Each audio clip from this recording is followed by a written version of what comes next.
Hello everyone, welcome back to my channel. So start करते हैं story का next episode. So let's start. Aarohi के शहर छोड़ने के बाद कई दिन बीत चुके थे, लेकिन समायरा के लिए जैसे वक्त वहीं रुक गया था। वह हर दिन किसी न किसी जगह आरोही को ढूंढती, कॉलेज की पुरानी फाइल्स देखती, स्टूडेंट से पूछती, उसकी पुरानी फ्रेंड से बात करने की कोशिश करती, लेकिन आरोही का पता नहीं था। आरोही का कोई पता नहीं था। एक दिन समायरा ने साक्षी को कॉलेज के बाहर रोक लिया। समायरा ने कहा, साक्षी प्लीज़ मुझे बस इतना बता दो कि आरोही कहाँ है। साक्षी ने उसे गुस्से से देखा। साक्षी ने कहा, तुम्हें क्यों जानना है? समायरा चुप हो गई। साक्षी ने कहा, जब वो यहाँ थी तब तुमने उसकी परवाह नहीं की, अब वो चली गई है तो तुम्हें उसकी याद आ रही है। समायरा की आंखें झुक गई। समायरा ने कहा, मुझे पता है मैंने बहुत गलत किया। साक्षी ने कुछ नहीं कहा। समायरा ने कहा, लेकिन मैं उससे एक बार माफ़ी मांगना चाहती हूँ, बस एक बार। साक्षी का दिल थोड़ा नरम हुआ, लेकिन उसने फिर भी कोई जानकारी नहीं दी। साक्षी ने कहा, मुझे नहीं पता वो कहाँ है। वह वहाँ से चली गई। समायरा वहीं खड़ी रह गई। कुछ दिनों की कोशिश के बाद समायरा को आरोही के पुराने घर का एड्रेस मिल गया। एक शाम वह उसके घर के बाहर जाकर खड़ी हो गई। घर वही था, वही दरवाज़ा, वही बैल्कनी जहाँ शायद आरोही कभी बैठती होगी। समायरा ने एक लंबी सांस ली और डोरबेल बजाई। कुछ देर बाद काव्या ने दरवाज़ा खोला।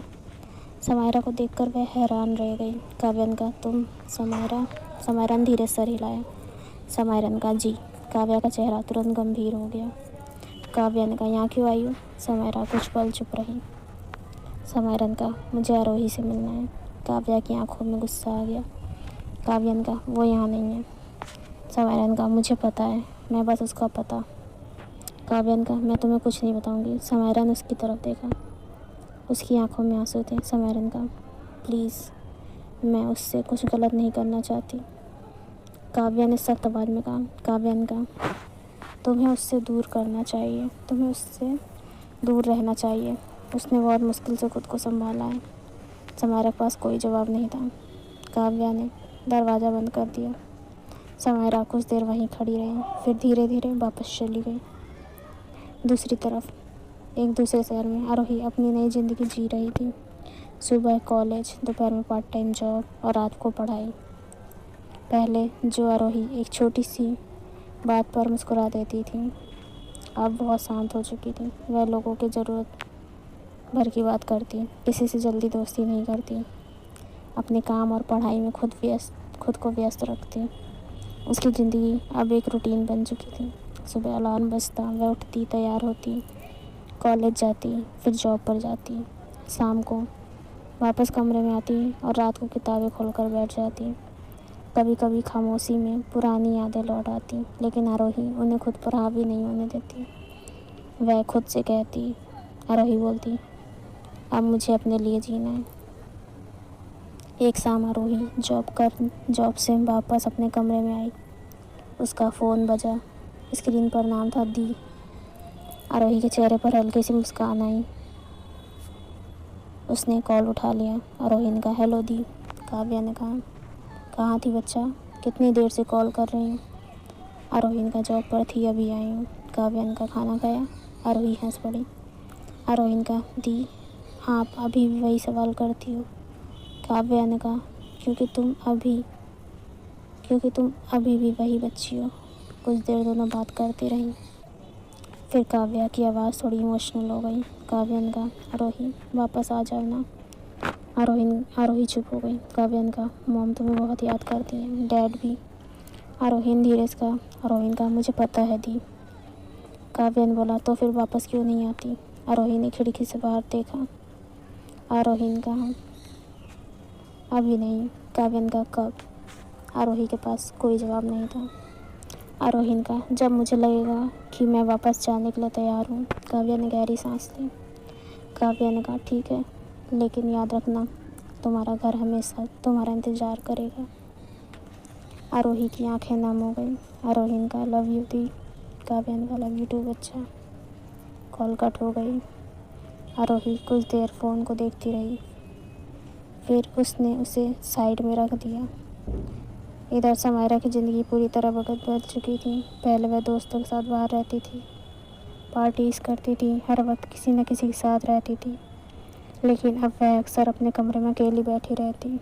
उसने कई बार आरोही को मैसेज किया, लेकिन कोई रिप्लाई नहीं आया। कभी वह आरोही का नंबर डायल करती, फिर कॉल कनेक्ट होने से पहले ही काट देती। उसे डर था कि अगर आरोही ने उसकी आवाज़ सुनकर फ़ोन काट दिया तो एक दिन वह आरोही के पुराने घर के पास फिर पहुंची। दूर से उस घर को देखकर ही रुक गई। उसे पता था कि आरोही वहाँ नहीं है, फिर भी वह वहाँ खड़ी रही। समायरा ने कहा, तुम कहाँ चली गई आरोही? उसकी आंखों में आंसू आ गए। समायरा ने कहा, मैं तुम्हें सिर्फ एक बार देखना चाहती हूँ। समायरा के डैड काफ़ी समय से अपनी बेटी में बदलाव देख रहे थे। वह पहले जैसी नहीं रही थी। वह चुप रहती, बिजनेस की तरफ भी उसका ध्यान नहीं था। एक शाम डैड उसके कमरे में आए। समायरा बेड पर बैठी थी और फ़ोन में आरोही की पुरानी तस्वीर देख रही थी। डैड ने पूछा। डैड ने कहा, बेटा। समायरा ने तुरंत फ़ोन बंद कर दिया। समायरा ने कहा, जी डैड। डैड उसके पास बैठ गए। डैड ने कहा, क्या हो रहा है? क्या हो गया तुम्हें? समायरा चुप रही। डैड ने कहा, अब तुम्हारी पढ़ाई भी पूरी हो गई है। मैंने सोचा था तुम बिजनेस ज्वाइन करोगी, लेकिन पिछले कुछ समय से तुम बिल्कुल बदल गई हो। समायरा ने नज़रें झुका ली।